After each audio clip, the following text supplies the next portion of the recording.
Step right up, fellow Americans, and join us on this glorious 4th of July celebration. Today, we are here to talk to our good friend Goose, who is celebrating the launch of his Kickstarter campaign. Goosey, man, what is up? I guess I should call him Christopher Dotson. He's an official now. He's got it. He's got that sounded like a less grumpy version of Fulci. Yeah, I'll embrace it. I'll embrace it. So, man, you are live on Kickstarter with your first issue of your really fun, very ghoulish little book. And what do you got to tell us about it, man? How is your nerves going with the campaign so far? Because you're about a third there, right? Yeah. We just hit 33%. I'm really floored by the turnout of the first 2 days. I think I was telling y'all right before we came on, like I was super nervous because I was like, who's gonna want to read this? And then like over $1,000 in the first 2 days, and still got 28 left. And so I'm still super nervous, but at the same time, like feeling pretty elated as well. Especially the day after I launched is when all of the reviews from the creators that I sent it to sent them back to me. And so that was yesterday. And so reading like what John Lees wrote was pretty surreal because we were interviewing him on this show last year before, and I've read all of his books, and he's saying super kind words about my book, and I'm just like, my balls are about that big, but my butt's about that big. So it's the duality of man, I guess. Do you have do you have those pull quotes up on the campaign so I can show them? Or yes, it is. It's on the campaign page, right under the story section. Okay. So how have you found launching your first Kickstarter so far? It is it's stressful. I didn't have any issues setting it up, but like I had my finger hovering over the like launch campaign button, and there was just this weird feeling in my stomach because like once I hit that button, it's out there. And no, it's the experience has been wild. It turned out way better than I could have ever imagined. 100%. Like I said, I'm floored by the turnout of it and the support. I couldn't have done it without folks like y'all who have supported me since this book was in its infancy. So But these pull quotes, man, we got John Lees here. We got good friend of the show, Zach Quintance, and we got Brian Level. I'm not even going to try to do a John Lees impersonation. I'd love to be able to do that. But like, oh, that is so cool to hear and see him say, plug your book, dude. Like, he is such a sweetheart. Like, God bless John Lees on this beautiful holiday. He's great. And him reading it and giving me like praise for it was I remember I was standing around for a few minutes staring at it and like rereading it, making sure I read it right. But yeah, no, it's it's been a blast. Like I said, it feels surreal. But you got one from Brian Level as well, right? Yeah. Brian Level says, cool, and I know, and I know he's one of your favorites, so that must be pretty cool. Yeah, actually, he's so. You've gotten what, 3 maybe commissions from him? 2 He's bankrolled a vacation of Brian Level's, man. Goose has bankrolled a vacation for Brian Level. More than likely. So it's no, and it's one of those things like when he said, "Oh, it's cool as shit," and I don't know. It's like these are all people whose art and writing that I look up to. And hearing good things about my book from them is absolutely wild. I don't know. Me and Johnny, we've known each other since what, 2019 now. So Ever dude, since I gave away my copies of Wicked and Divine, man. yeah, Whenever yeah. So that was 2019. That was right around the time we had just moved away from the city. But if you'd have told me back then that I'd be doing this today, like I probably wouldn't have believed you. So it's like a dream come true. I've been like super excited the past 2 days for sure. About 2 years ago, I remember you told me with dead certainty, I'm going to make a comic book. Originally, you were going to draw it yourself because Aaron Reese gave you the drawing pad. And like you actually were showing us your art and you were like accelerating pretty good for somebody that was new to it. But like 2 years later, here you are, legit enough. I mean, you had to find Greg, which I'm really happy you did because you guys jive together so well. I mean, I love the look of this book. Like, I love Greg's art, and I'm really happy that you found him, you know what I mean, to do this book with, because I think that you guys are a great collaboration because you're both pretty interesting fellas, you know what I mean, in your own rights. And yeah, and it's been a blast working with Greg. He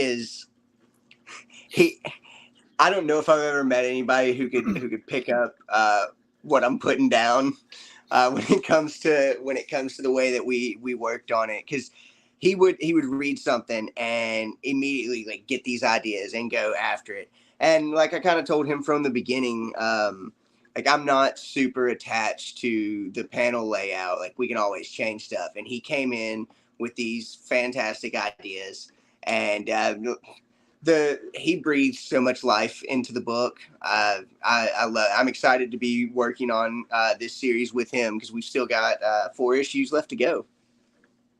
So it's going to be a 5-issue arc. And is it going to be ongoing from there? Are you going to have plans to revisit Teddy Bear and what's homeboy's name, Simon? I think one day, yeah. There's a couple of things I want to explore in this little universe. I think after I finish up the main series, I want to do 4 little one shots for each of the guys in the band, kind of their little origin stories, because I've spent a lot of time thinking about Sammy and the Shitheads. The name of their band has changed. I did end up changing the name of their band. They're not Sammy and the Shitheads anymore. They are the USSRIs. They're depressed communists. But they have a list of, because one of the jokes for when they come on, when you first meet the band, is it's Sammy and the Shitheads, formerly known as the Ass Kicking Fat Kids. So now I just have to add formerly known as Sammy and the Shitheads. Just gonna keep on compiling them. Right on. But, For the yeah, next no, for the I was next gonna say, campaign, I think you totally should, because you touch on the idea of the grave robbing for dummies video, but like I think for a promo video for the actual campaign, you should make a spoof of that. I think you'd do that hella good, do the fake stutter and everything, like you know, and like I think that would be a hella good idea, man. that You got that energy. I gotta get on the multimedia game for sure as far as it comes to promotion. And so that actually do a spoof of grave robbing for dummies. I'll shoot it on a camcorder. That way we'll get the solid effect of the Make old, it look right. Yeah, man. yeah. Want it to look real good on a tube TV.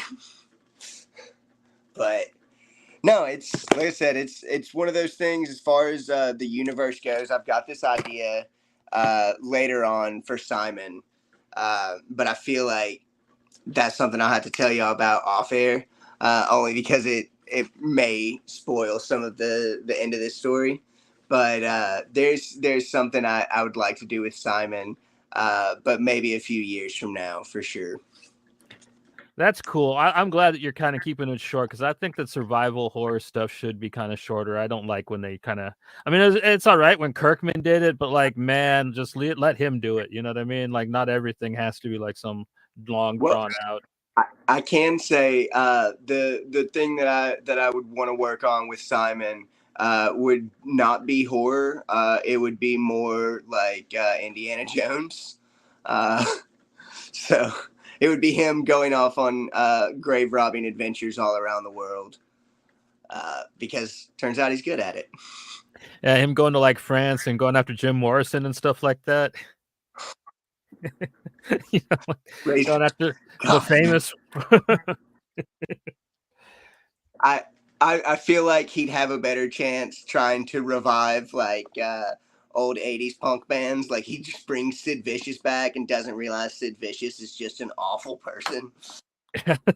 But no, I'd want to see him like raiding the Lost Ark, or being in a Temple of Doom, going around the world and having fun adventures. If I did something like that, I'd want for it to be pretty pulpy as well. But for the time being, I think I'd like to leave the Boneheads universe or the series at 5. As a maybe some one shots here and there, but it is one of those things. Like I hate when people do multiple sequels and multiple sequels. Like we didn't need a Last Ronin 2. I'll say it. We didn't need a Last Ronin 2. It is all right. They just started it. It might be okay, but like, yeah, when they do the Lost Years and stuff like that, it's kind of like wringing that washcloth. You know what I mean? Like, but IDW needs all the help they can. They lost all that Hasbro shit. You know what I mean? Like, oh yeah, that's a bummer. But like I said, I'm gonna spend the correct amount of time, I think, with these characters. Without going overboard. And we may see him back one day, but I don't know. I think, like you said, it's good sometimes to just let it die out. So, yeah, like I said, we'll see where it goes. So about the campaign though, man, we got the links like always in the description, and I put it in the chat. But like, you got some pretty cool stuff going on, man. You got 3 different covers. This A cover is just sweet, like the Punch Comics homage. You got the this one. It's slightly more expensive. Tell us a little bit about this cover again, Goosey, if you don't mind. For the people watching. This is our EC variant done by our incredibly talented letterer, Joel M. Saavedra. He colored it, he drew it, and he also designed the Boneheads logo for us. But this was this was something that I knew I wanted to do from the beginning, was have kind of an homage to the first one being like the old EC ones, or the old Punch comic ones. I think on the next campaign, we're going to do kind of make it either horror movie homages or punk band homages. And so kind of wanted to go with a theme with the first 2. And then we've got our third one that Adrian Kaleric did, and it is out of this world. And I absolutely love it. I told him from the beginning that you do whatever, and this is what he came up with, and I just continually staring at it. I've got it for I'm supposed to only be printing 25 of them, but I'm gonna have to print some more because I'm gonna need to keep them because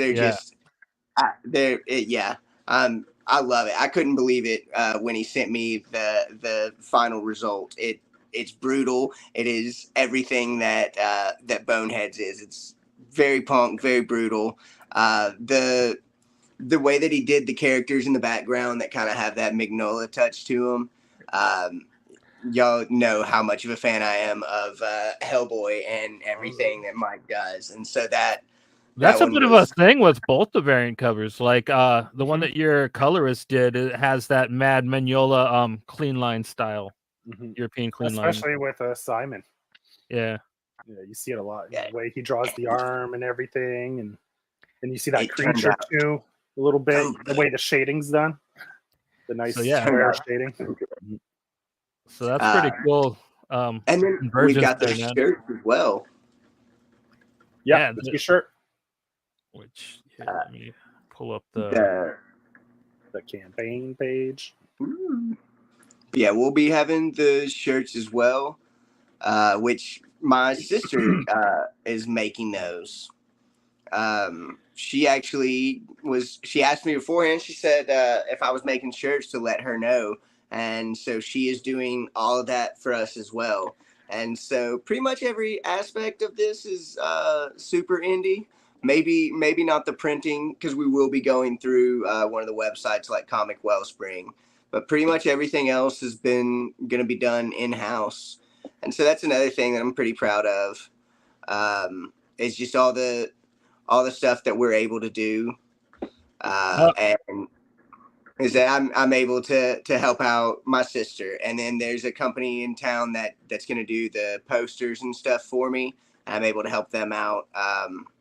It's all been a labor of love, and all the people that have helped me, I can't thank them enough. It's been, sorry if I'm all over the place. I am super excited. No, it's good, but I also love how the logo on the shirt kind of almost looks like a Supreme logo. Like, I wanted that part on the front, but now that you're saying that it looks like a Supreme logo, I love it even more. I didn't even think about.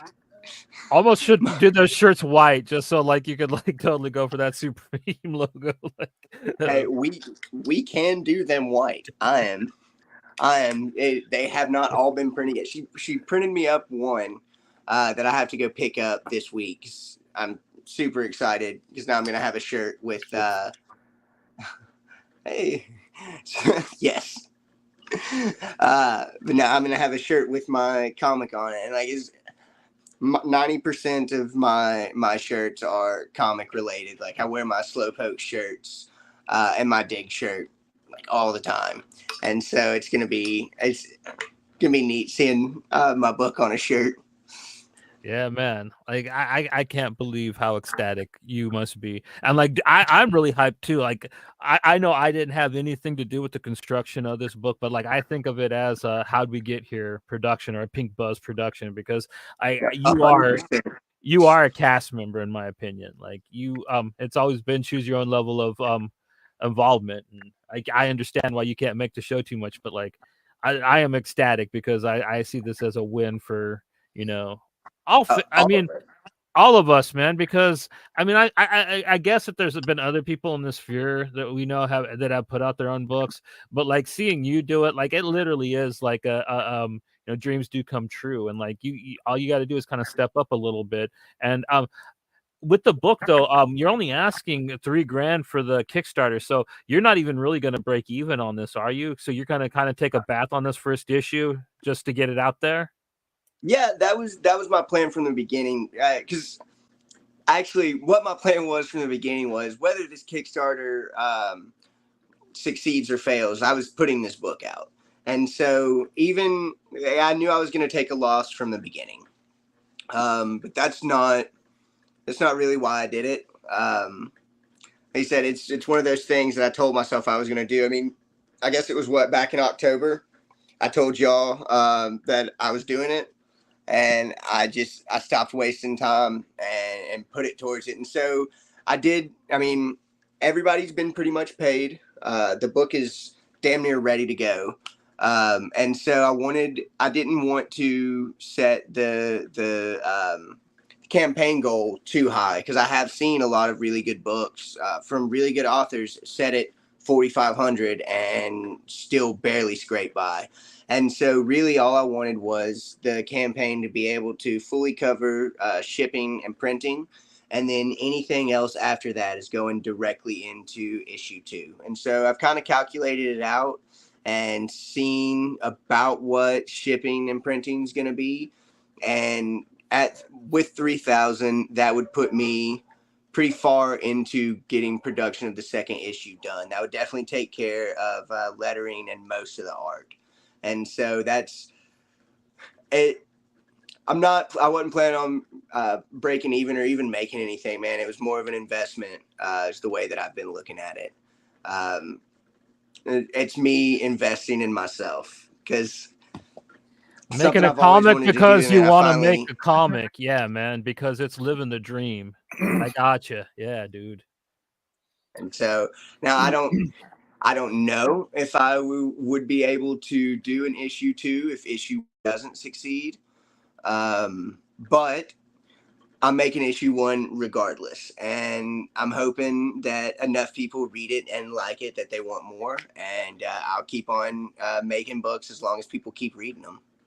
Look, people out there, if you anybody listening, man, Goose is my good friend, but I'm not just blowing smoke. This book is really good, man. Like you can see, like he's a lifelong fan of comics, but he doesn't just read them, man. Like he's let the the industry matriculate into his system, because he's like talked to artists, he's commissioned all kinds of art. Like we said, like Brian Level, like probably got a whole vacation out of Goose's commissions from him, and like you put that knowledge to good use, and your writing it's surprisingly really on point, man. Like the banter between the teacher and the kids, Simon and Ted, like that was all really fun. I mean, and damn dude, like like you're getting a real comic here, man. Like I've read some stuff that like people on I know on Twitter kind of put out, and yeah, none of it kind of touches like what Goose was able to pull off here, man. Honestly, he literally made zombies fun for me again, which it surprised me, because like not that I don't like have faith in my writing, but as I was writing it out, I was like, is this even gonna make sense? And then like everybody that I've talked to has told me the same thing. Like the conversation flows really well. Like good, because I was having those conversations in my head for weeks before I wrote them down. Well, speaking of which, there's one part on page 19 where I was reading it, and I was like, this made me think of Goose like so much. Is I care.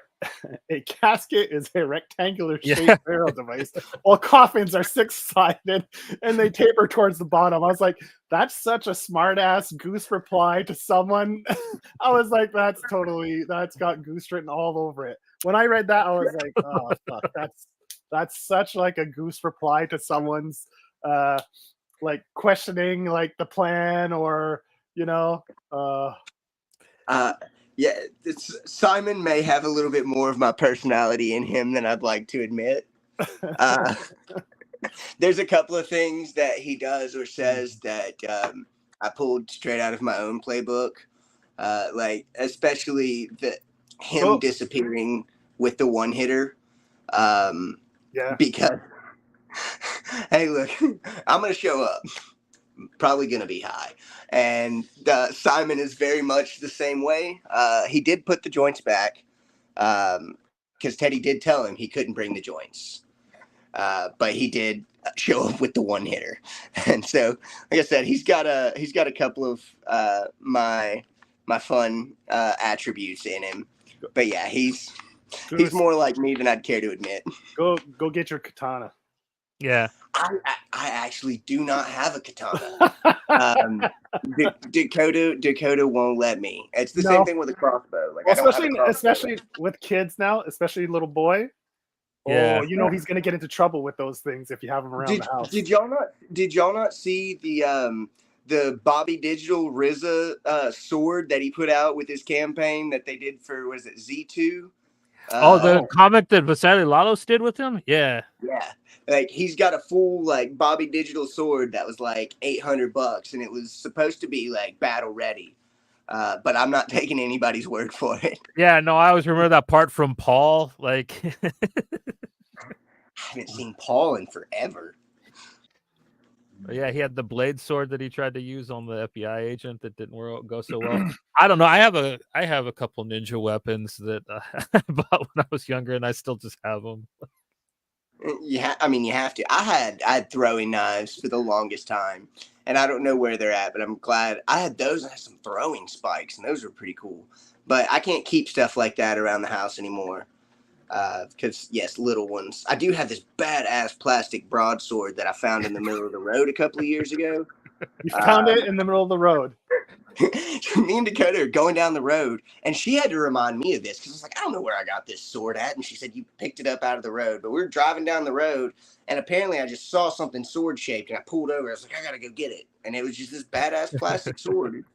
It's like hard polymer, like you can take a licking and keep. Was there like a what do you call those fairs there where people Renaissance Fair? Yeah, was there a Renaissance Fair that weekend? Maybe someone didn't pack it away good. No, and that's the thing. When I say we found it in the road, I'm not talking about inside of a city, Joe. I'm talking about in the middle of nowhere.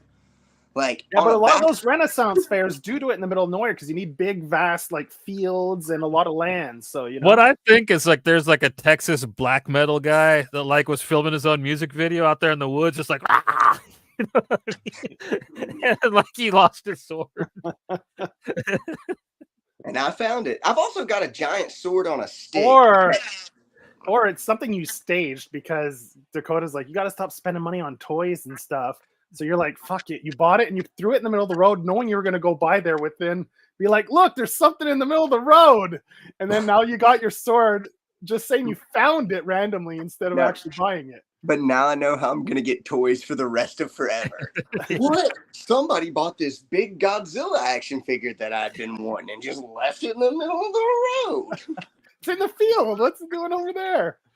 I guarantee you go out there, you can find a sword, maybe a joke book.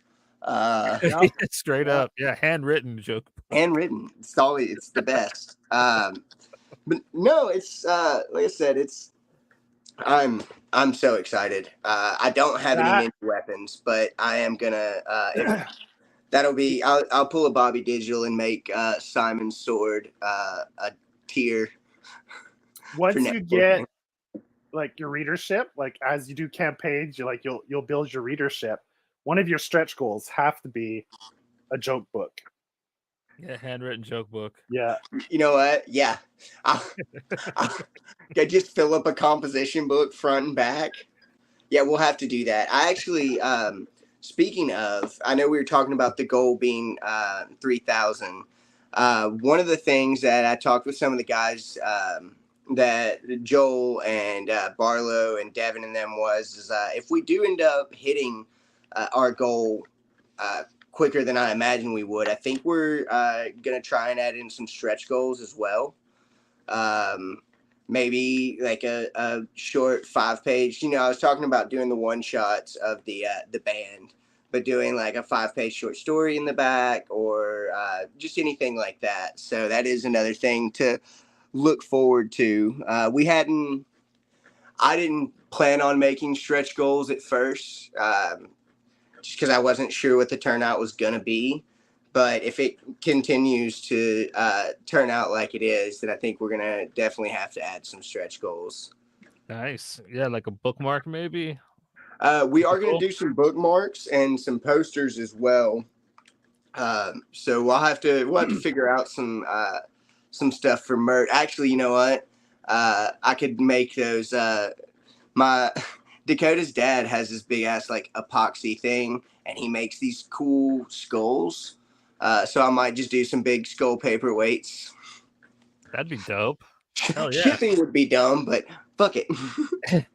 Paperweights? Well, I mean, they're pretty decent. That would cost a lot to ship, no, because of the weight? Oh, yeah, that's what I was saying. Shipping would be ridiculous, but fuck it. We'll do it live. What if you do them in flat rate boxes? Or do they still do that? I think they do. That might be the way to go. Yeah, if it fits, it ships, man. That's how I'd rock it, man. At that point. Yeah. I could stuff a Gemini mailer down in there. But no, like I said, we're hoping if it does end up being successful, we'll try and add some more stuff in. Because the more we make off of this, the more books we can make in the future. And that's kind of where we're going with it. Like I said, we'll be as soon as this gets funded, we'll be hopefully ready, pretty ready to send it to the printer. I'm hoping for a pretty quick turnaround time as far as getting the book to backers. Because that was another reason why I wanted to make most of the book up front, is to have something to actually show our backers before they even back the book. They know that the book is almost made. They know that they're going to get it. Well, all the art's done, the lettering's done, and you only have half the coloring left to do. Mm-hmm. And it'll be ready to go. So we have it. Like I said, we're running it now. Barlow is taking the reins, and he is working on the colors. And as soon as he's whipping them out, I'm getting them over to Joel to get the letters on them. But we're like on the last lap. It's kind of insane how close we are to being done.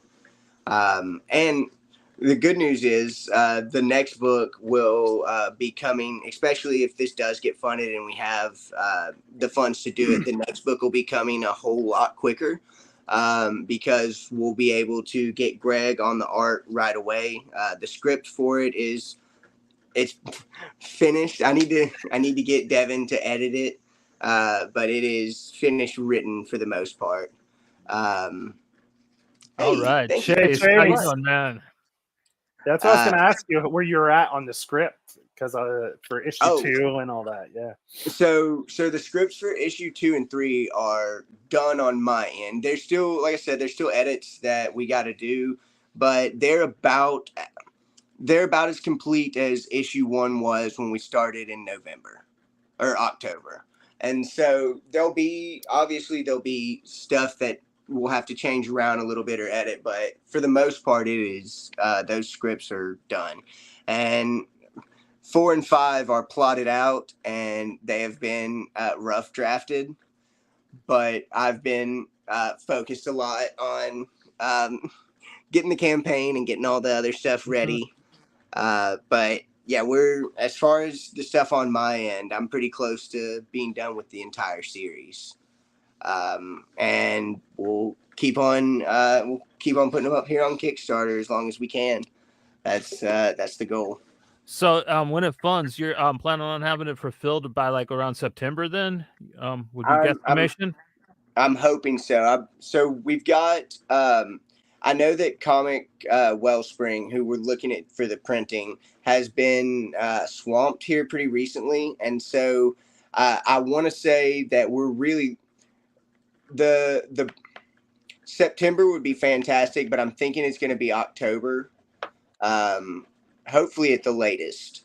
I've got the rewards on the campaign. It says that the rewards will be delivered by January, and that is honestly the absolute latest they'll be delivered to anybody if we go that far. But I want to have them out in time for Halloween for sure. Cool. And that's a good idea to kind of set it like so like people aren't like on your ass about like why is the book taking so long, like in this way, like you'll like most likely like be like ahead of the curve, be like haha, we got it out early, Yeah, which I think is a smart move. I think it's dumb when people try to like set themselves up for failure by like putting the date too early, you know what I mean? It's like you shouldn't have said that, man. You knew you weren't going to have it done for you know what I mean? It's one of those things. Like I wanted to minimize all of the risks. So I didn't want it to be, say that the books will be there at the end of August and then it rolls around and it's midway through October and the books still aren't there. I didn't want that at all. I wanted to set something realistic. That way I don't feel rushed. I don't feel I want to minimize mistakes as well, especially when it comes to shipping. I want everybody's books to get where they're supposed to be, when they're supposed to be. And so I think it's the best way to go about it as far as giving yourself that buffer space. Because that anybody who's backing it knows, okay, well, at the latest, we'll get it in January. And so when it comes through in October, they know next time around, like, hey, he gets it to us when he says, if not beforehand. And I feel like that's another thing. Like Eric Palicki, every campaign, and Aaron Reese too, every campaign of theirs that I backed, it was within a month and a half, 2 months that I got the books in. And just that reason alone, I'll back anything that they put out. Yeah, Aaron Reese, like I would he would finish the book, I'd get the PDF, then like a week later I would get my issue. Like he had the most killer turnaround I'd see from his campaigns. And that's the type of service I would like to give to the people who want to read the books. Like he said, there's books that we still don't get updates on, or books that never came to pass. And Lady Mayhem. What? Lady Mayhem. See, I didn't back that one. I've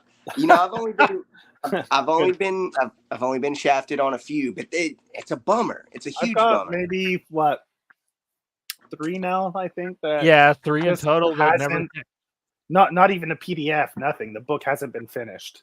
Yeah. Nothing's been out, and it's been like the free runner one that you kind of talked me into backing, like that guy, he's still like trying to get the art finished for that. He said he still thinks it's gonna happen.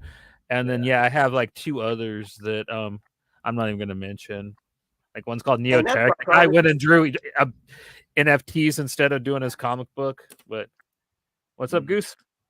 I was gonna say, and that's my promise to you, is that I'm not gonna make y'all wait or make y'all back a product that's not coming. This is like we were talking about earlier. It's a dream of mine, and the fact that people even want to read it at all puts a responsibility on me to give them what they want. Especially how grateful I am that anybody wants to read it. So I want to do right by all the people who backed this book for sure. So you kind of touched on it a little bit, but let's say like Boneheads runs its 5-issue course, and I don't know, in a year from now, like you're going to be focusing on something else aside from like the one shots. Do you have anything else in the Goose tank ready to go? I remember you always were talking about Fred 40 Hands. Is like that kind of guy going to make a return, or like what other comics do you have like in the pipeline maybe? So the one that I have up next that I've been toying around with is kind of like a slice of life. Not so much like a romance, but there's romance aspects to it. It's a gritty slice of life about selling drugs in a small southern town. Not that I have any experience. Don't paint yourself into a corner now. But it's based off of a friend of mine went through some stuff, and it's kind of based off of the stuff that he went through. But it's definitely a little bit heavier than Boneheads. There'll be some funny bits in it, but it's definitely a little bit heavier. So you're doing your Essex County pretty much, man. Is what you're going to be trying to do. I would hope. I would hope people would be like, "Oh, this is as good as Essex County, but with like more drugs and maybe." I don't remember. There wasn't no incest in. No. Okay, see, more incest. Then I was gonna say maybe less incest, but no, more incest for sure. Okay, well, I guess Goose is going to do his Gummo, not Essex County. Okay, Goose is going to Harmony for in on it. That's actually much closer to it than Essex County. It's like if Essex County was in Appalachia. Essex Gummo. Are you still drawing a bit? Like, are you still trying to get better at drawing, or is that something you've kept up with? I try to keep up with it. I got to a point though where like I kind of stagnated. Like it didn't it felt like I got so far, and no matter how much I was trying or working on it, I wasn't getting much further. And so I still doodle, but as far as putting the amount of effort that I was, because I was drawing every day for like 6 months, I think, and like I guess if I still had more time to do it, I would, but I've definitely been focusing more on writing here recently. That could be a cool stretch goal, and you won't have to pay for art, man. You you do your own Boneheads like print, man, as a stretch goal. That could be pretty fun, man. Yeah, it'll have to be waist up. Something about legs, man. It's the legs that got me. So you feel Liefeld's pain then? Oh no! You cursed yourself for going after Rob, man. Yeah, you dissed him so bad. That's karma. That's karma coming to bite you in the ass, my friend. Oh no! He cursed me. No, you cursed yourself. I guess, you know, hey, look, the man did something right. Obviously, he did. Yeah. Yeah. So I can follow in his footsteps. Just he's left a little trail of coke leading straight down his footsteps. But no, I'd love to maybe when I'm making money off of my writing and I can stay home more. I would love to get back to drawing like I was because it's super fun. But I get super frustrated when I can't make the pictures in my mind go onto the paper. Translate onto paper. Yeah. That's where it gets me at. It's like I have these fantastic pictures in my head. But you see, that's but I you have gotta these start. stupid It's probably because you're visual, because you read comics, you see all these different artists, so you probably get a visual in your head of like a certain style, like of another artist. What you got to do is start thinking of your own style. So then when you draw it, you know, you're visualizing it as your own, not maybe of someone else's art in your head, like trying to translate onto paper. And sometimes, you know what you can do, and it helps in the beginning. Trace. Let's say there's something you like. Let's say you love Jack Kirby. Get it out, get a light table, and trace his stuff. And just the muscle memory, like, and as you're drawing like strokes and stuff, you'll learn kind of just by accident techniques, like on curves and stuff. Just do that, like, just as an exercise. You know how people print out pencils and ink them, like let's say a Jim Lee pencil, and they ink it just to practice. Same thing. Just trace people's art, and you'll kind of develop techniques that way. I'm gonna have to write that down quick. Okay. Yeah. I know I've got it. Yes. I have to write that down or I'm gonna forget it. Because I love a good Appalachia story. And plus can't ever get enough stuff to read. I think my next rabbit hole, I'm gonna go down and read all of Cerebus. Oh yeah? Yeah. I read all of Bone here like in the last month, and then I also let me know when you do. Oh man, yeah. Oh, I just picked the early parts of it up. Get ready to read how hard one man can smell his own farts. Later on, the early stuff isn't as pretentious. I don't know. I take Jeff Smith's side of the beef. That's all I'm going to say here. Yeah, but I'm not. I'm reading a comic, not a person's personal life. I didn't know that there was a beef between Jeff Smith and the Cerebus guy. There isn't. It's all made up. It's all fictional. It's people just love dramas. So I don't know. Like Dan Sims actually talked mad shit about Jeff Smith publicly. So like it's not made up. It's all made up. It's all fronts. It's all people living drama because they don't have enough in their own lives. God, that couldn't be me. Like I don't know. Like if anybody ever tried to involve me in drama, like for the most part, I think I'd laugh. Like nah, you do you. I'm gonna go and watch Godzilla with my son. Because that's what we do. Well, I saw that you recently gotten into the greatest comic book ever written, Goose. You finally read those Fantagraphic slipcover Usagi books. What do you think about that, man? So good. So good. I read them real fast. I blazed through both books, I think, in a little bit less than a week. It's people like that, and then like Mignola, all the people who were illustrating. I was blown away.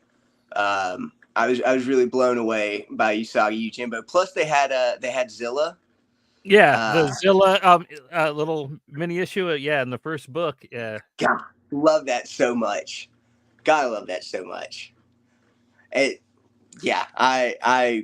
read through it, like I said, and I think I finished up the first book in 2 days, and the only reason I didn't finish up the second one in 2 days was because I had work. But yeah, I want to read every bit of it now. Just all the Usagi that I can. And there's what, 30 years of it now? 40 years of it Yeah, now? and all by the same creator, which is the most impressive thing. Yeah. He does 8 issues a year. I think that was his contract that he had with Dark Horse. I'm not sure now. He's got his own imprint and he's back at Dark Horse. I'm not sure exactly how many stands going to be knocking out, but it seems to be pretty steady. And I kind of wish that he went back to black and white when he went back to Dark Horse though. Like it's I loved it black and white. I'm still getting used to it colorized.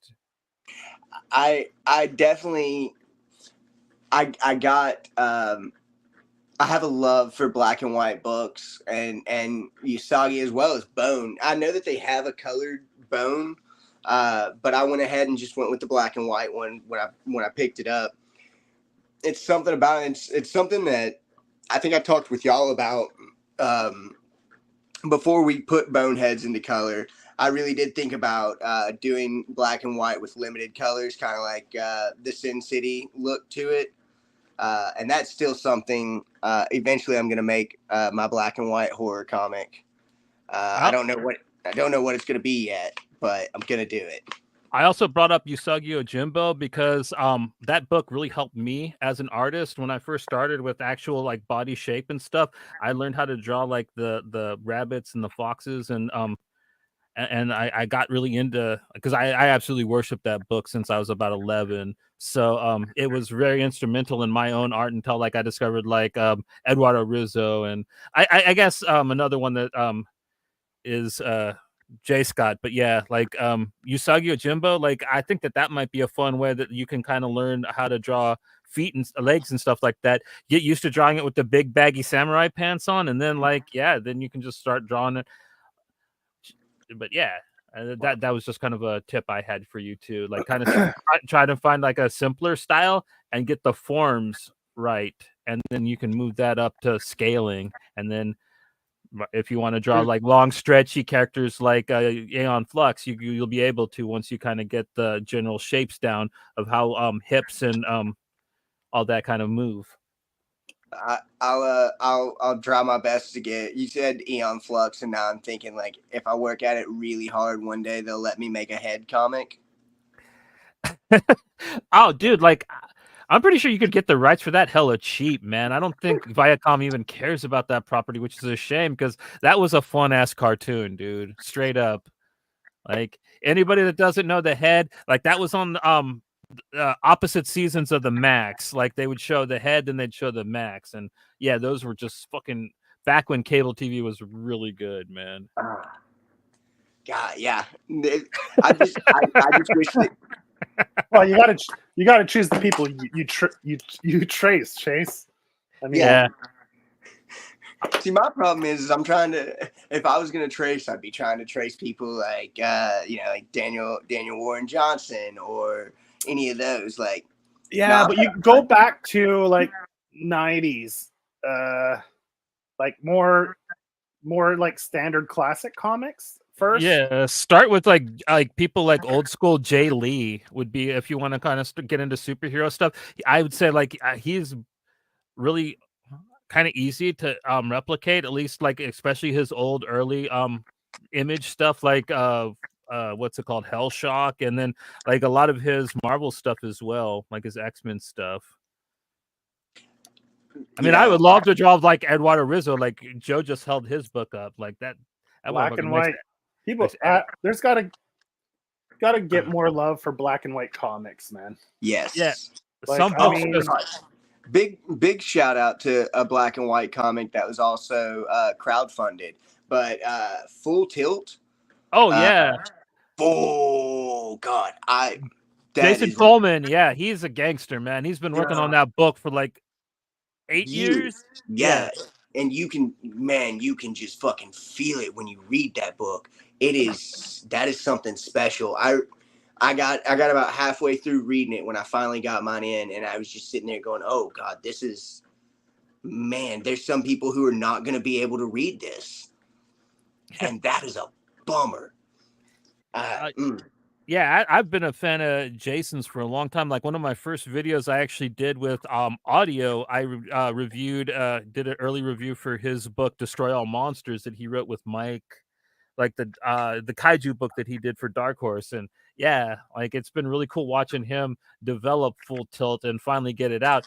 He's a very upstanding citizen though, man. Like, oh, he's a funny follow because he doesn't mind letting his opinion get out there when he's complaining about shit. Like Jason's pretty real with it. That's all we can hope from people. Yeah.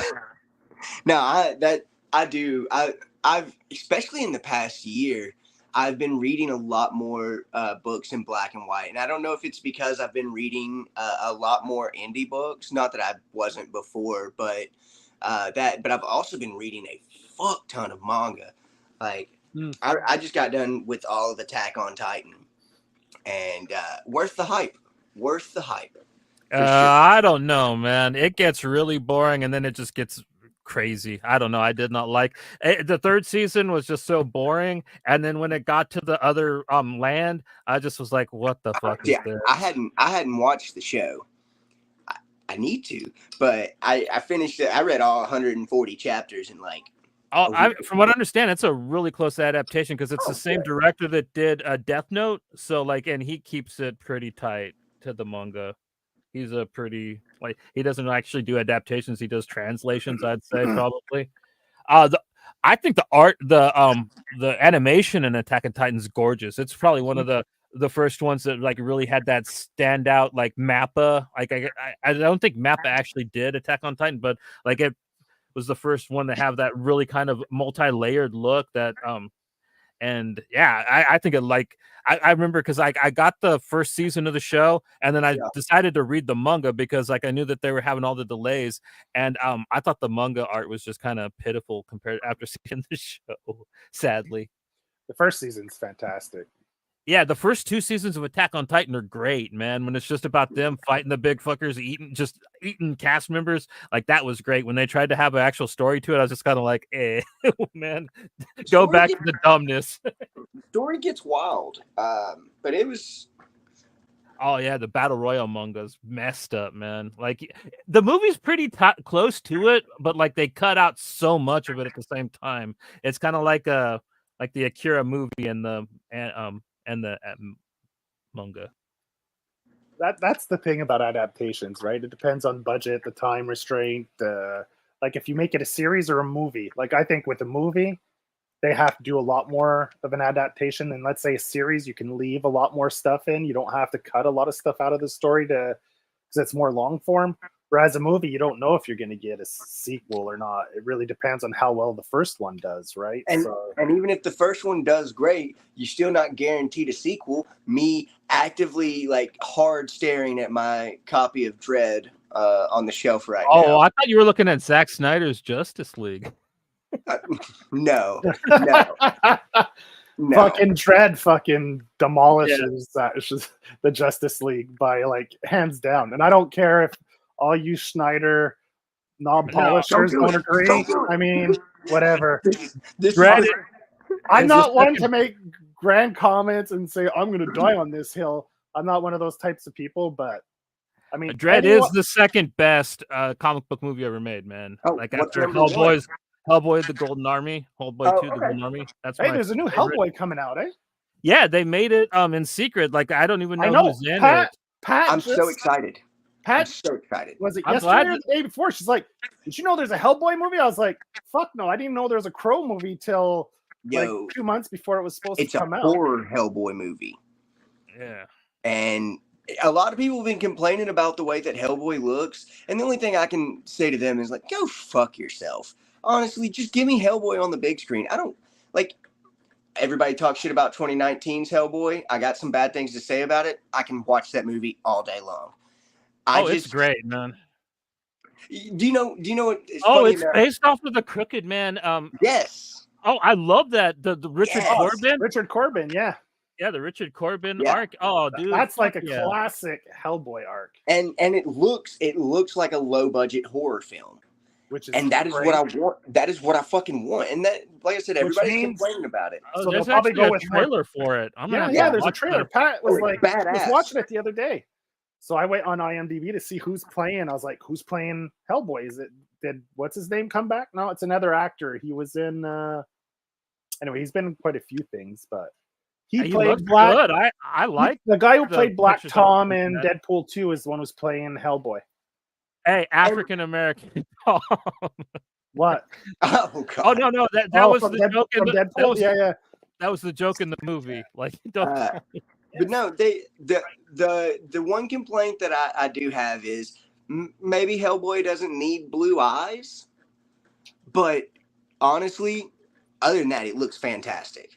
But yeah, I am absolutely excited for that.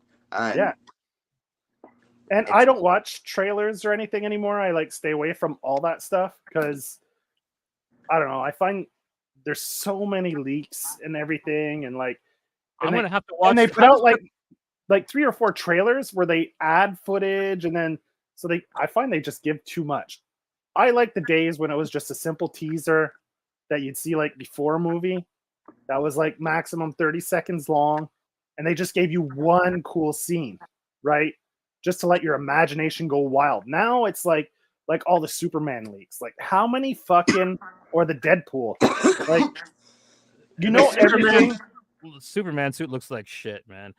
Just saying. No, but I mean that's beside the point. Is you don't get that reveal where it's a surprise on the screen, right? Where you're like, oh fuck. Like there was a leak on the whole Wolverine outfit now with the mask and everything. They showed it, I guess, the other day on Twitter. I scrolled past it as quick as possible. Speaking of leaks, though, I got a question to ask Goose. How does the Crooked Man look? Did they show him in the trailer? Okay, because the way that Corbin draws him in the it is terrifying. That is like one of the single most probably the scariest Hellboy monster. Like just the way Corbin draws his contort. Like, he freaks me out. So I'm hoping that and I'm glad they didn't show him in the trailer, so because that'd be a cool needle drop to show actually how disturbing he looks. I hope that arc was actually free on Kindle. Crooked Man. Yeah, it's right before the Wild Hunt arc, which is also great, which took place in the 2019 movie. I like that they're kind of doing them in reverse order, but I'm here for it. At least they're doing them. And the Baba Yaga in the 2019 movie is so good. It's done so perfectly. That was one of the highlights. It's not free on Kindle anymore. It's my one complaint about the 2019 Hellboy, and y'all are gonna think I'm weird for this. I don't think Hellboy should be saying fuck. He's not. Shouldn't. Does he ever swear in the comic? No, he swears. I don't remember him. Damn. I think you get a few dams. Like grumpy old man cussing, but not really you know, dropping F-bombs. I think he might say shit. Right. Yeah. At the most, but I don't think he's ever really dropped the F-bomb. I mean, that's a fair criticism. That's kind of like something more like Damio, or I could see Liz dropping F-bombs maybe, but not Red. And you know, y'all know me. I drop. You know, I'll curse like a sailor. But when it comes to Hellboy, I don't need Hellboy to drop the F-bomb, and that's my only complaint about the 2019 movie. I kind of didn't like how whiny they made Hellboy. I know that he's supposed to be a little obstinate, and I thought that the writing, I thought that David Arbor was really good casting. I just thought that some of the writing for him got a little too whiny at points. Not enough practical effects. But I loved that end where it got full on blood sea with the demons just cutting fuckers in half and stuff. I was so there for that, man. It wasn't as bad as people made it out to be. No, I think most people didn't see it. It's the same thing with the movie Battleship. You know what I mean? People they're actually really good, really fun movies that more people should actually watch. I love Goose's expression right now. He's trying to process what you just said. Battleships. I saw Battleship in theaters. It's the one with Rihanna in it. Yeah, exactly. Okay. He's still trying to process this information. Okay, but Joe just helped me because I went and saw that movie, right? Yeah. I didn't like that movie. Fair enough. But I did watch the movie. Like I went to the theaters to go and see it. But I'll have to give it another try. But yeah, I mean, like most people I know, like my favorite part of Adrian's The Sitter is when Atsuko is talking about like wanting to kill that guy on the bus for talking shit about 2019 Hellboy. Because I'm like, yeah, dude, my favorite movie, comic book movie is Hellboy 2: The Golden Army. But like, I really like 2019. I think that it's great. Just like I think that I'm gonna like the Bill Skarsgård Crow movie. It's probably gonna be the second best Crow film they've ever made. And it's not a fucking high bar to clear, but I'm pretty sure it's gonna make it. And I think it's actually going to be pretty entertaining. I don't really care that he looks dumb. Like, whatever. It's just I'm not. That's a boomer ass thing to say. Like, I don't ever want to be looking back at kids being like, "You're doing it wrong." Like, if that's what Eric Draven should look like in 2024, and then that's some kid's call to make. You know what I mean? And James O'Barr's happy. He's got another check in the bank. So. And I mean. I like that they're not adapting the old movie. They're not just remaking it, and they're not doing the comic book really either. They're doing their own kind of fucking story, and that's kind of all I can hope for a Crow movie. I just recently watched The Crow again because I picked it up. I picked up the Steelbook. It's got a great soundtrack, Chase, and I like the yellow filter to it, but that end is just so fucking stupid. I can't justify that movie. Like, how does the birds? Yeah, how do the birds flying through him? Like, it doesn't make any sense. I hate that ending. And like, just have him kill all the bad guys and go away. Like, that's all you have to do with the character. Like, because the look of the character I find is less important than the mythos of it, right? Right. Because there's been multiple Crows. Like the last story I read was the one that came out through IDW, I believe, and he was part of the circus. Right? Yeah, he was part of the circus. So the guy had a beard and he had he was a very. He looked like Rob Zombie. Yeah. Yeah, he was a very emo Crow. Well, the Crow is already kind of emo, but this is like stereotype emo. The black fingernails and all that shit. So, and it was good. Like, I mean, I just don't think people understand maybe the Crow, like as a storyline itself, like the mythology of it, like something traumatic, really bad has to happen to two or more people, and like to cause one of them to come back and that's kind of all you really have to do with it. You know what I mean? And like, it's kind of like, I hate to draw this comparison, but it's like, Final Destination, you know what I mean? Like, you just need the situation, really. And like, my favorite Crow, aside from the original, is one called Skinning the Wolves, and it's about in a concentration camp.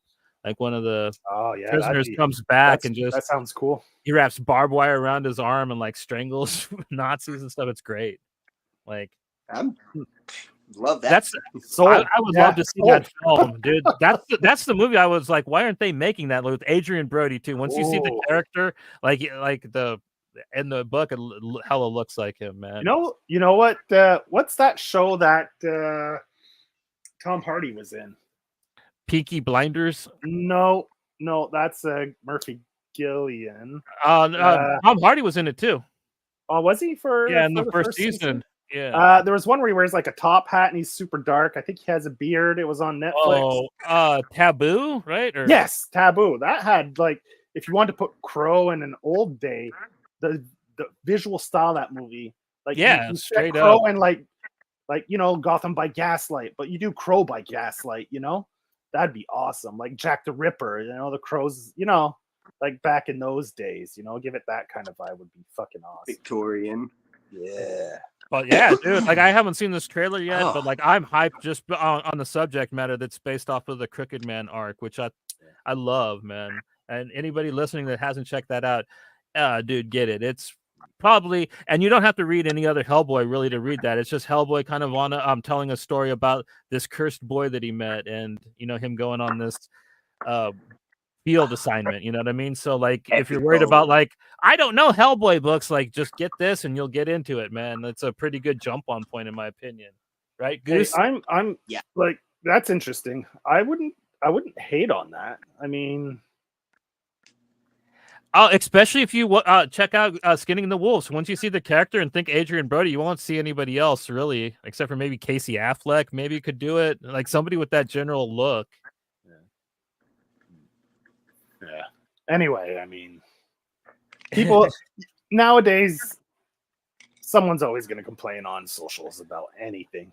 You know? Yeah, the only problem I have with the Crow sequels is the writing, and they focus too much on a part of the story that was made for the film that's just stupid. And I hate the "if you hurt the bird, you can kill the man," which it's fine enough, but like if you focus everything in all the movies about it after the original, like that's kind of the crux of like the storylines of like all the sequels, and it ruined it, man. It just make revenge films about like some guy coming back and killing fools that hurt his kid. You know what I mean? Like that's all it has to be. Or somebody that fridged his girlfriend, you know?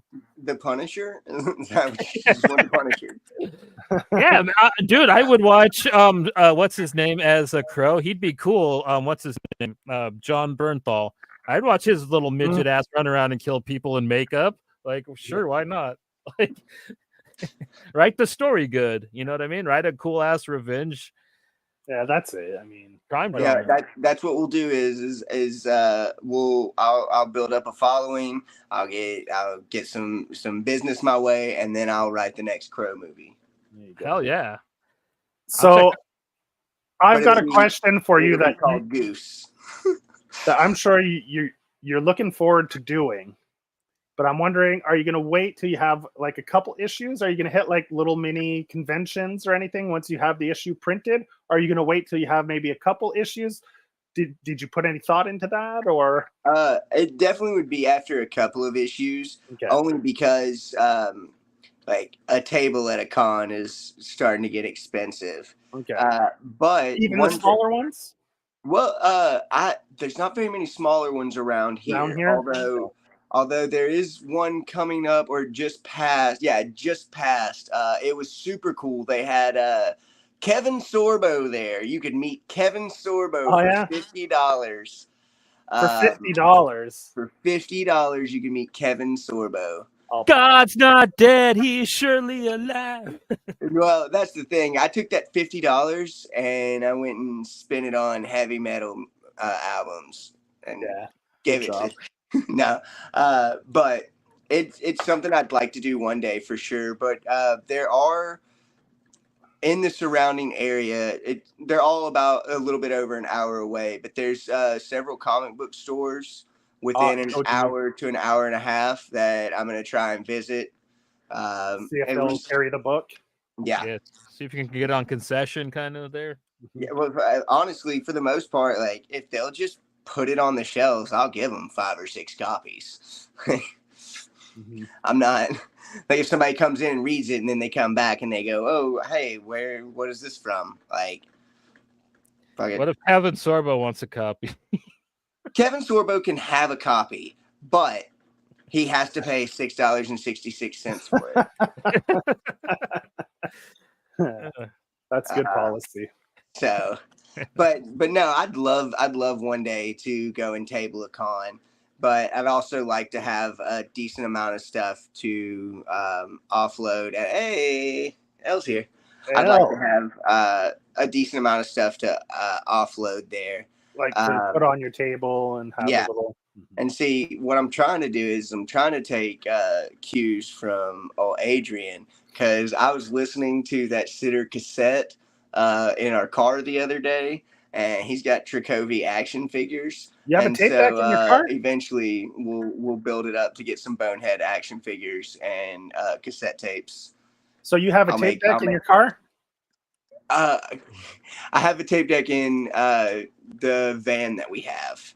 My car's CD and Bluetooth, but we've got a 2001 minivan that is an absolute beast. I love it, but it's got a cassette player in it. And so see, I still haven't found a cassette player for my tape.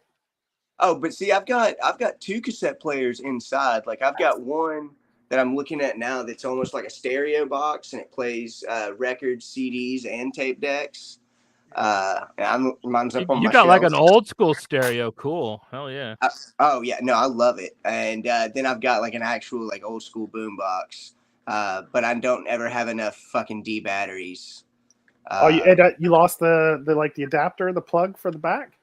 I didn't have one. I thought all those old boom boxes had where you could Oh no, this is an older one, man. He's got an actual ghetto blaster that you need to. Okay. So you're gonna break out the cardboard and shit? Oh man, I wish I could. God, I wish I could. I am just so uncoordinated. What would your breakdancing name be? I guess you could just go with Goose there too. Yeah. Break in Ozone and Goose, or Turbo Ozone and Goose. Yeah, I like that. I could be Turbo Goose. I'll take Turbo Goose. Turbo Goose. Hell yeah, you need some bright colored tracksuits, man. Oh, you think I don't have bright colored tracksuits, Johnny? Do you even know who I am? No, but no, I've had that.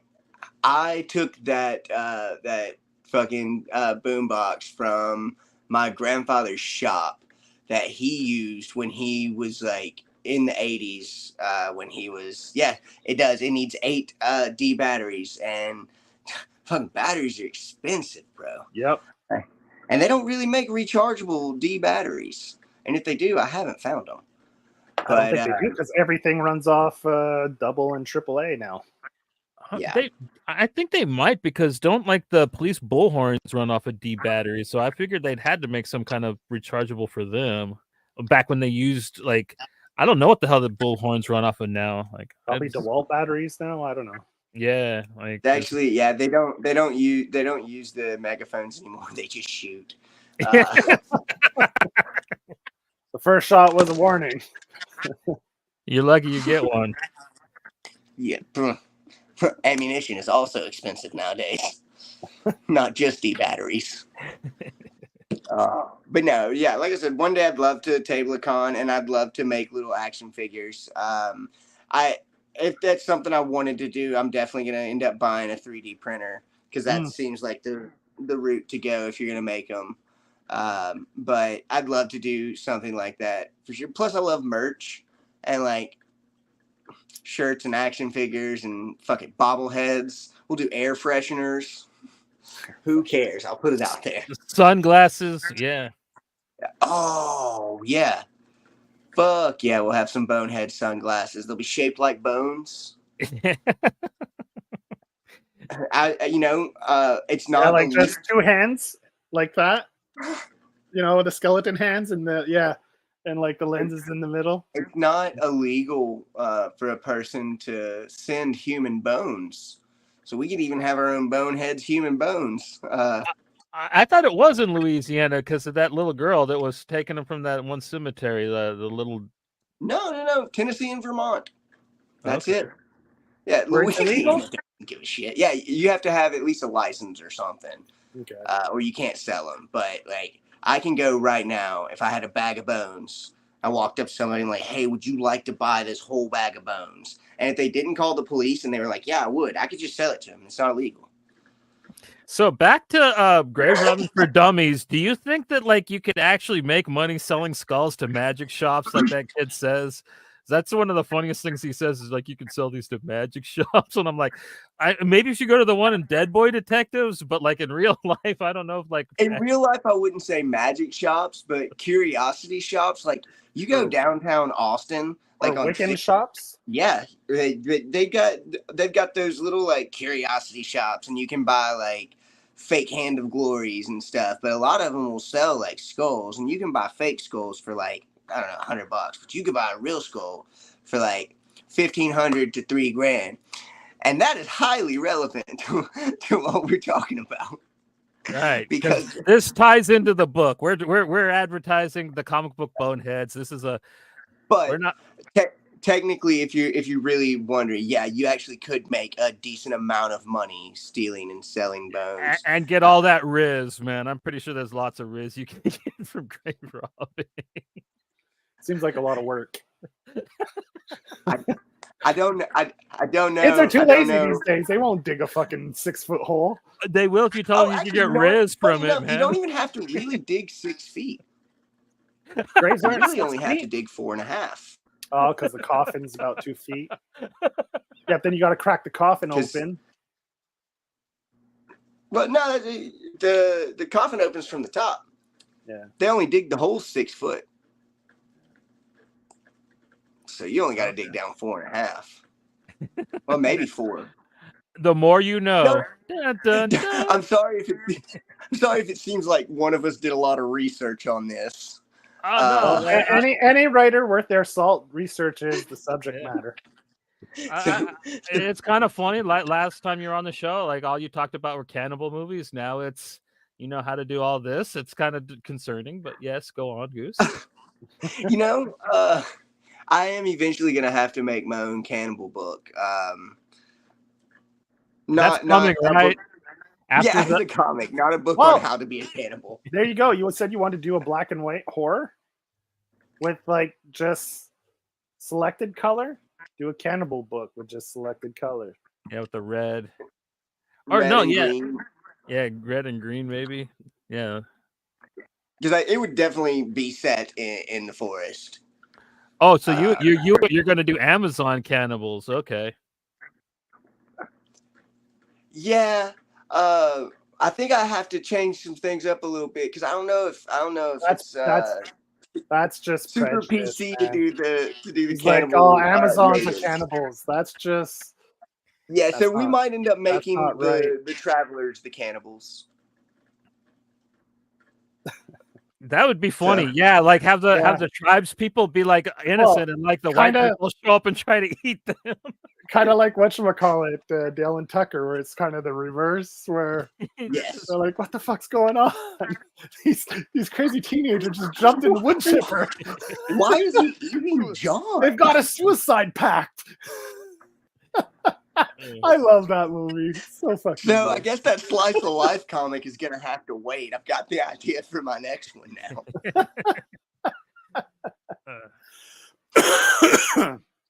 There. Oh man. But that would mean that I'd have to do even more research about cannibalism, and I don't know if that's good for me. So like we said earlier, the link for Boneheads is in the description, or you want to drop it back in, Johnny, in case people showed up later. Yeah. So Johnny will drop it back in the chat. So there's the link for the Boneheads Kickstarter, which is Goose's first comic, man, which is awesome. Right. It just launched 48, just over 24 hours ago. So it's got 27 days left. So go back this book. It's going to be full color, 25-page of punk horror nostalgia. Yeah. So, Goose, you kind of said that you kind of Simon's kind of a bit in your head more than you'd like to admit, but I kind of think both of these characters are you, right? Like you kind of split yourself in half. I know he did say he had this conversation in his own head earlier. So yeah. I think the way that I've for was like Simon has all of my negative qualities, while Teddy has all of my good qualities. So they're still distinct into themselves, but they definitely, and in fact, Teddy is actually based off of my good friend Bryce. I'm always lost in thought. But he's based off of my friend Bryce, which y'all would absolutely love him. He's like a more level-headed me. He's the voice of reason for the some of the conversations that Simon and Teddy have would sound very similar to conversations that me and Bryce would have. But no, Teddy does have some of my personality in him as well. And then when you meet Allie, who you meet her in the first issue, but you'll get to know her a lot better. She is just the culmination of all of my anger, but she's super awesome. She's angry. So a lot of the characters, about the only character that doesn't have any of me in him is Shithead Steve. And that's just because he's the most wholesome character in the book. Like lawful good. Just a awesome Boy person, Scout. and A I Boy don't have. Scout, as some would say. Yeah, you could say that. Follows the rules, by the book. Oh no. Oh no, He doesn't follow the rules, but he's really nice and he helps everybody. But he will take a guitar to a undead's head, which you might get to see later on in the series. So, is But- Allie the type of girl that would find Skull romantic? Would that be a grand gesture for her? Oh, Or is absolutely. Simon just full of shit? Okay, so she would dig it. No. So funny enough, the thing that Simon says where he's like, well, what would you do? And he's like, I'd show up outside of her house, like say anything, but instead of a boombox, it would be a skull. When you meet Sammy in the second issue, which you see him at the end of the first one, but when she asked him what he was planning on doing, and he said it, and Steve comes in Steve, shithead Steve, comes in, and he's like, so it would be like you holding it above your head, like a metal say anything.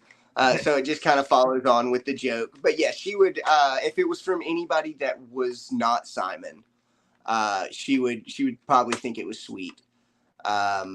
But Simon is a very unlikable character in and out of the book.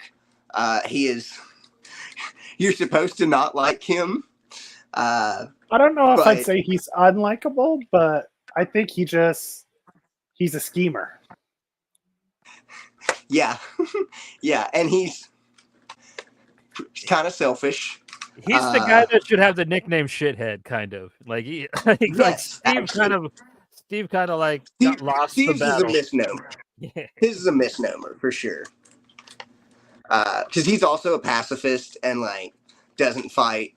He is based off of straight edge vegans, basically, but a lot less self-righteous.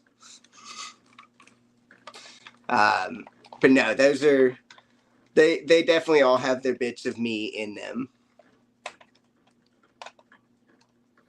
Nice, man. So, dude, Boneheads live now on Kickstarter. Please go check it out. If you haven't backed it already, do so. The tiers are very reasonably priced, and yeah, he's gonna get you with some nerf, man. Watch out, yo. Yeah, back it or wow. Oh, headshot. We lost Goose. My own head. We lost Goose. He's not there anymore. I don't see him. No, seriously? I'm just kidding. No, I'm kidding. God damn. You got me. So, dude, plug your socials so people can go and follow you, keep up with the updates and stuff. I think you can find me on pretty much all the socials, Blue Sky, Twitter, and all that at 40ounce_goose. Mm-hmm. And then, I think that's going to be one for sure. I think I try and keep them all the same. So if you're not on Twitter because it's a hellscape, you can find me on Threads or Blue Sky. I mean, you're still popping on Twitter, right? I mean, when I think of Twitter comics, I think of Goose, man. You're like one of the kings of that shit, right? No. If it wasn't for Boneheads, I would have been gone a long time ago. It is not good for your mental health. But you can find me there, and I promise I will do wonders for your mental health by getting you to read dope comics. Mm-hmm. And you said you opened another account too under your actual name, Chris Dotson, as well. Yeah, I guess I was gonna say like, oh, I shouldn't use my government name, but I send to everybody, and so you can find me on.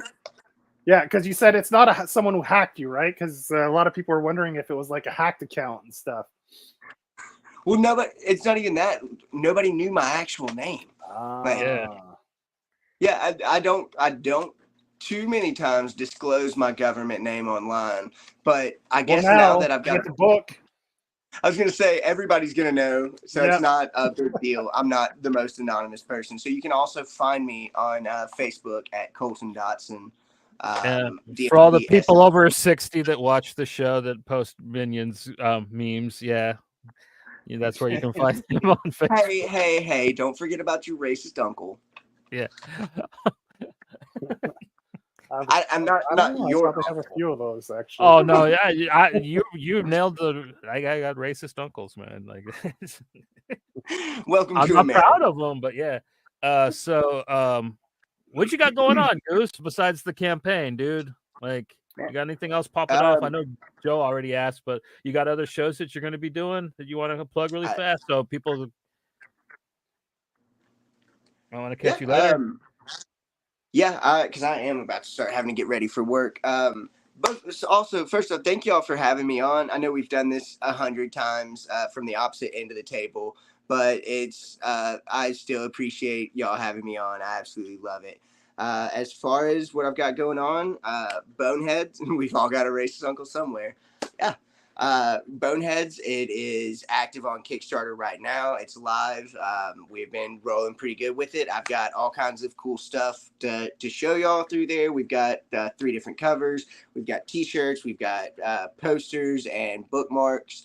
We're going to have a couple of different things. Like I said, if we end up hitting the goal, we might add some more stretch goals in, like some short stories in the back. I'd love to introduce y'all to one of my favorite little characters that I've doodled. His name is Mayor Iguana. He is like a Mr. Smith Goes to Washington, but it's just a really, really, really stoned lizard who comes up with simple solutions for problems. And he ends up becoming the president.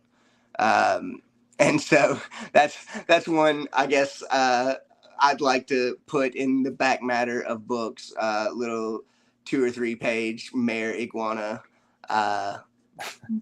comics. And so that is also something, back to book, so we can do cool stuff like that. Boneheads, it is, like we said, it's a punk rock horror comedy about grave robbing, necromancy, and friendship. And I think that everybody would enjoy it, and you should check it out. And once again, thank y'all so much for having me on. Always, man. You're always welcome on, dude.